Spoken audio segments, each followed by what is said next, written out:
A few weeks ago, I did a very comprehensive video comparing all of the top-rated battery-powered strobes currently on the market. Many of you commented asking where Elinchrom was, and I did not leave it out on purpose. It was just an oversight by me. I should have included it, especially the Elinchrom 5, but for some reason I overlooked it when I was just going through the top flashes on B&H. Even still, I wasn't planning on getting and reviewing this flash until Elinchrom themselves reached out to me. They saw the video and they said, "We would love for you to review our flash as well and compare it to the others." This is going to be a very tough and honest review, but let's get to it. I just want to start out this video by saying that every single company that we featured in the last video, we've had some sort of financial relationship with them in the past. I believe every single one of them has given us free gear and advertising money over the years. Elinchrom, I don't think they've sponsored us specifically, but their distributor, Mac Group, certainly has. So I have a personal connection with every single one of these companies, and this has caused problems for us in the past because obviously advertisers don't want to pay money to somebody who's gonna crap all over their product, but at the same time, I feel like I need to be honest if I'm doing one of these comprehensive comparison videos. I mean, what's the point of even doing the video if I just have to pretend like every single flash is perfect and exactly the same? So I wanted to bring that up first because this is gonna be kind of a tough review of this flash. I found personally a lot of problems with it. And so I'm gonna be pretty harsh on this thing, but it's only fair because I was brutally honest with all of the other lights and I need to be brutally honest with this one as well. Let's get to it.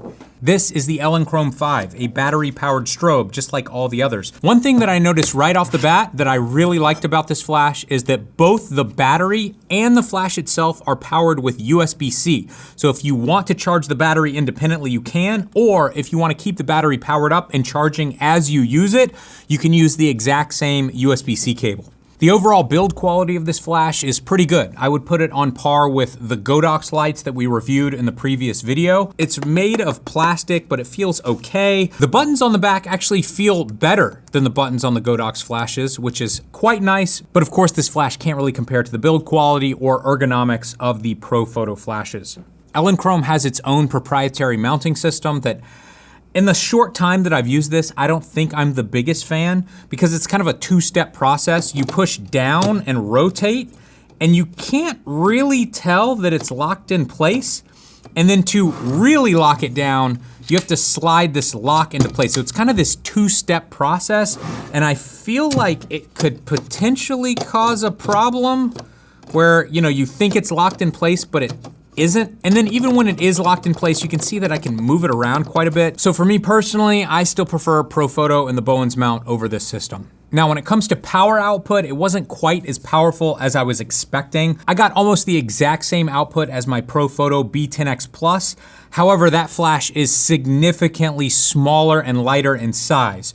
This flash is around the same size as the Godox 8600 II, and that flash has more power. Now, as I mentioned, these buttons feel quite nice, which is great. However, the UI and the way you actually control this light, I find to be incredibly confusing. Turning this knob changes the power in 1/10 of a stop increments, but then if you want to change in full stop increments, you can use these arrow buttons to go right and left. Again, just a strange UI choice. Maybe you could get used to it, but that's just not very intuitive to me. If I press the menu button here, we can go into the menu. In the menu here, we navigate with this main button and we press it to select these submenus. If you want to get back to the main screen, you would probably think you'd hit the menu button again, but it does nothing. You'd probably think that you hit the power button again, but it does nothing.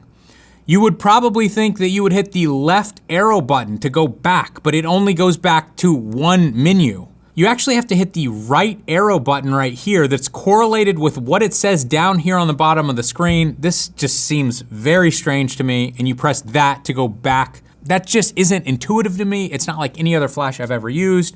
And if you wanna make that the exit button, fine, but the menu button should also do it. The power button should also do it as well. To turn on the modeling light, you press the little sun icon here.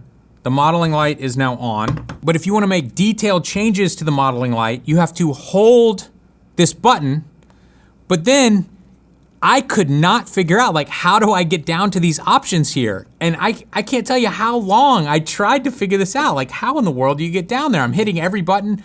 Well, it's the left arrow button brings you down there, obviously. So the left arrow button cycles between the up and the down menu. I don't get that. Really weird. And then we can come down here and we can make changes by selecting and then sliding over to change the color temperature of the LED light. And then to get out of this menu, once again, I feel like I should just be able to tap the power button, but that doesn't do anything. And then you can see here, it says menu, which is correlated to this button. So you'd assume maybe if I hit this, it's gonna bring the menu up, but no, it's just cycling between these two menus. And then if I wanna get to the main menu, maybe I can hit this, and then I hit it again to get out of that, and that's not gonna take me out of that. I have to once again hit the right arrow to go back to the home screen. It just is very confusing to me. Now to make things even more confusing, the buttons on the back of the light and the buttons on the remote do different things. You would imagine because this changes the power output, that this center button would change the power output, and it does. And so you would assume that pressing this middle button fires the flash, so pressing this middle button would fire the flash, but it does nothing. This weird button over here fires the flash. And then there's a ton of little details that are just very confusing about this remote that would be too difficult for me to go into detail here. But like one thing is that the TTL and the manual here, when it says TTL, it's actually in manual mode, but when it says manual, it's actually in TTL mode. And then where it says power right here, if I hit this button, it changes to mod, and this is how I can change the modeling light. The bottom line is, this is not intuitive at all. Maybe if you've been shooting Elinchrom for years, this is easy for you. But for me, as somebody who had to go through all of these different brands as quickly as possible, I can tell you this is probably the most confusing and complicated menu system of the entire bunch. Next, we took the flash into the studio to test both flash duration and color accuracy. And the first thing that we noticed is that this flash only has 7.2 stops of range. Most of the other flashes that we tested had 9 stops. The Godox 8600 had 10 stops, and both Profoto lights had 11 stops. So 7 stops of range is very low. That may actually be the least amount of range I've ever seen on any flash ever. Even speed lights tend to have 8 to 10 stops of range. So that was a big surprise. We have so much data at this point, this is gonna be a little bit hard to read, but these are all of the flashes that we tested at every single power output. And the Elinchrom 5 is here on the very far right-hand side. Right here, you can see that we tested in standard mode first, and we're looking at color accuracy.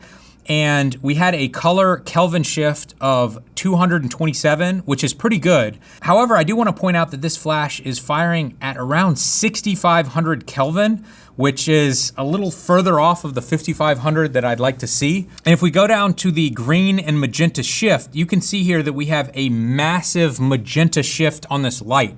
It's pretty consistent. It's only shifting 0.1 throughout the entire shooting range. However, to combat that huge magenta shift, you're going to have to set the tint in your camera to green plus 0.5. I think it's the most significant color shift of any of the lights we tested. So although the color in this flash was pretty consistent through all the power range, it's kind of out of whack to begin with. And then if we move over into action mode, you can see the colors get real crazy, real fast. We have a color shift of 2200, and we have a green magenta shift of 0.7. This is a pretty bad result and pretty similar to the result we were getting in freeze mode on both Profoto models. Moving on to flash duration. In standard mode, this light performed the worst of any that we tested. It has the slowest flash duration. In action mode, it's pretty similar to the other flashes that we tested. Now, I do want to correct one error that I made in the last video. Check out what I said here. If we look at full power flashes only, right here, there is one flash that destroys the competition. Look at this, the Godox 8600 at full power in freeze mode, 1/2470th of a second. That is unbelievable. It is true that the flash duration at full power in freeze mode on the Godox 8600 is 1/2470, which sounds amazing. But thanks to somebody in our comments, they mentioned that this flash, and we tested it again, and it's true, it's the only one that actually lowers the power significantly when you put it in freeze mode. We just did this test in the studio, and to get this fast of a flash duration, it's lowering the power output at full power by 4 full stops. It's basically just lying to you. So in the last video, I was singing the praises of this new flash. How did they figure this out? What type of technology did they come up with to pull this off?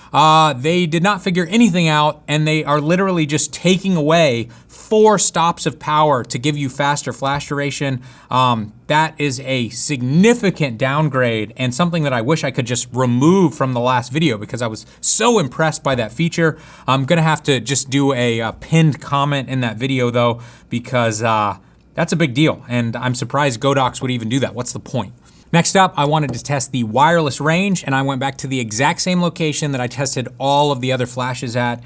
And sadly, this flash performed very badly. With direct line of sight, the remote failed to fire the flash at around 250 feet. And when I put the remote behind my back, it only worked about 20 feet. And to be perfectly honest, I have no idea what this flash cost.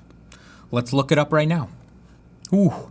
All right, it's pretty expensive, $1,700. I'm gonna make this short and sweet. After seeing the test results and then seeing this price, it's very difficult for me to recommend this flash. I'm just gonna leave it at that. If you're a photographer, check out our monthly photography contests that are totally free to join, and we're constantly giving away thousands of dollars in prizes. You can check it out at fstoppers.com/contest. And we just released our newest photography tutorial with Elia Licardi. We go to Japan and photograph beautiful landscapes and cityscapes that are off the beaten path, that aren't overrun with tourists. If you're into traveling and landscape and cityscape photography and you're looking to make unique images that aren't already photographed a billion times on Google, this is the tutorial for you. You can learn more and buy this tutorial today at fstoppers.com/store. And if you do decide to buy it, we'll throw in any other photographing the world tutorial totally for free. But if you don't want to spend any money, no problem. You can watch the very first lesson totally for free. Check it all out at fstoppers.com/store.